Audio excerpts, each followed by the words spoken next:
Hello friends, நம்ம இன்றைக்கி கத்திரிக்காய் முருங்கைக்காய் புளிக்குழம்பு தாங்க பார்க்க போகிறோம். குழம்பு ரொம்ப டேஸ்ட்டாக இருக்குங்க. இப்போ வாங்க அது எப்படி செய்யுதுன்ட்டு பார்க்கலாம். ஃபஸ்ட்டு ஒரு கடாயை எடுத்துக்கலாங்க. இதில் கொஞ்சமாக ஆயில் சேர்த்துக்கலாம்.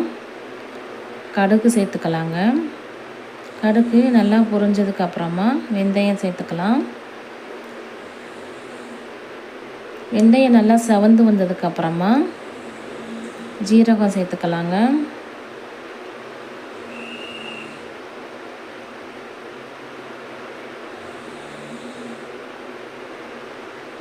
கருவேப்பிலை சேர்த்துக்கலாம்.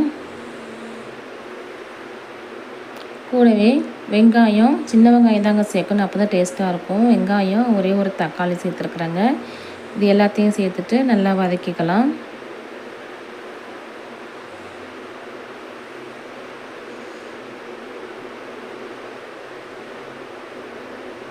இப்போ நல்லா வதங்கிருச்சு பாருங்கள். இப்போ நம்ம அதை கட் பண்ணி வச்ச கத்திரிக்காய் முருங்கைக்காய் சேர்த்துக்கலாங்க. சேர்த்துட்டு நல்லா வதக்கிக்கலாம். இதுக்கு தேவையான அளவு கல் உப்பு சேர்த்துக்கலாங்க. உப்பு சேர்த்து வதக்கும்போது சீக்கிரம் வதங்கிடும்.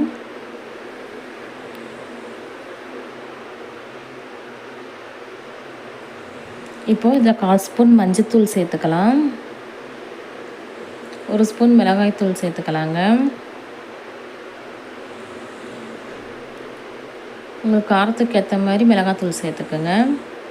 மல்லித்தூள் 2 ஸ்பூன் சேர்த்துக்கலாங்க. இது சேர்த்துட்டு நல்லா வதக்கிக்கலாம்.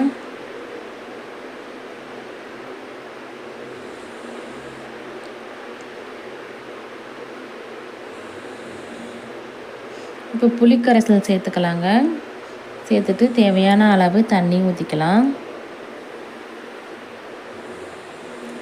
இப்போது இது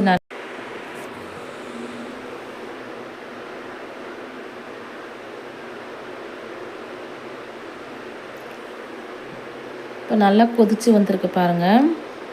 இப்போ ஒரு தடவை நல்லா கலந்து விடலாங்க. இப்போ கத்திரிக்காய் முருங்கைக்காய் நல்லா வெந்துடுச்சு. இதெல்லாம் தேங்காய் அரைச்சி ஊற்றிக்கலாங்க.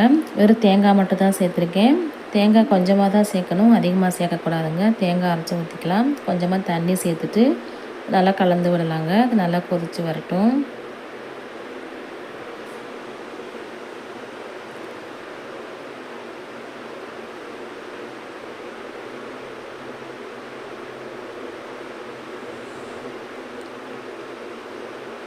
இப்போ பாருங்கள், நல்லா கொதித்து வந்துச்சுங்க. நல்லா கெட்டியாகிடுச்சு. சூப்பரான கத்திரிக்காய் முருங்கைக்காய் புளிக்குழம்பு ரெடி ஆகிடுச்சு. இட்லி, தோசை, சாப்பாடுக்கு செம்ம டேஸ்ட்டாக இருக்குங்க. Okay friends, thank you.